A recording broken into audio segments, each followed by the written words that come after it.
जिंदगी में कर्म जैसे भी करेंगे उसका फल हमारे को भुगतना पड़ेगा। और आज मैं दिवाली के त्योहार के ऊपर आपको पहले तो शुभकामनाएं देता हूँ। इसी के ऊपर एक स्टोरी जो इसके साथ रिलेट करती है वो मैं आपको सुनाना चाहता हूँ।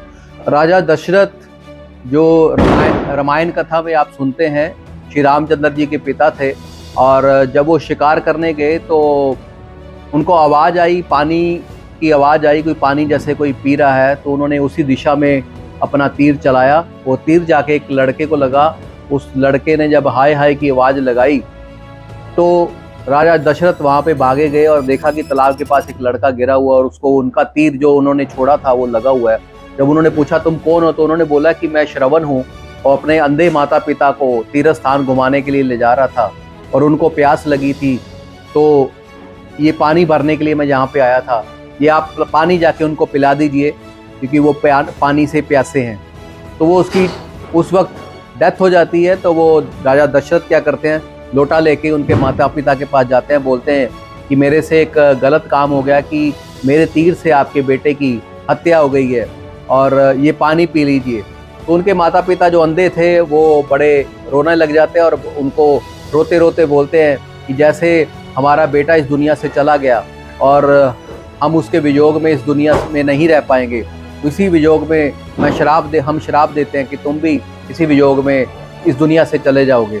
तो कहानी आपने सुनी होगी, पढ़ी होगी और वीडियो भी देखी होगी जिसमें रामायण की पूरी कथा है। और श्री रामचंद्र जी को जब सिंहासन मिलने वाला होता है उसी वक्त उनको वनवास मिलता है 14 साल का। और राजा दशरथ इस चीज़ को झेल नहीं पाते तो इस दुनिया से अपने बेटे के वियोग में चले जाते हैं इस दुनिया से। तो श्री राम जी 14 साल का वनवास काट के जब वापस आते हैं, एक मर्यादा पुरुष कहते प्राण जाए पर वचन ना जाई, ऐसी कहावत हम सुनने को मिलती है, पढ़ते हैं, हम कहानियों में भी पढ़ते हैं कि मर्यादा पुरुष थे वो और अपने वचनों पे हमेशा अटल रहते थे।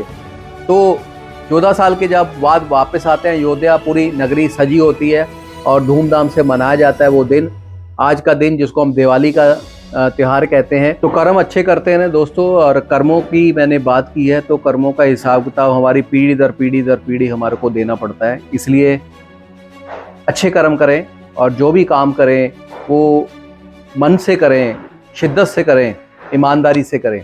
और किसी की भी सहायता करना चाहते हैं तो वो दिल से करें, ऊपर से मत करें। और ज़िंदगी में हमेशा आगे बढ़ना चाहते हैं तो आप उन लोगों की सहायता करें जो आपके साथ चल के आगे बढ़ सकते हैं, आपकी सहायता से आगे बढ़ सकते हैं, आपके प्रयास से आगे बढ़ सकते हैं। तो कहते हैं कि जितना आप दोगे ऊपर वाला उतना ही ज़्यादा डबल करके आपको देगा। तो जो लोग नेटवर्क मार्केटिंग इंडस्ट्री के अंदर हैं उनको भी मैं बोलना चाहूँगा, ये इंडस्ट्री आपको लोगों की हेल्प करना सिखाती है। तो लोगों की ज़्यादा से ज़्यादा हेल्प करें, सहायता करें ताकि वो लोग आगे बढ़ें। उसके साथ आपका जो है कहते हैं कि भंडारे तो अपने आप ही ऊपर वाला भरता रहेगा। थैंक यू सो मच और आपको दिवाली की बहुत बहुत शुभकामनाएं। Wish you well.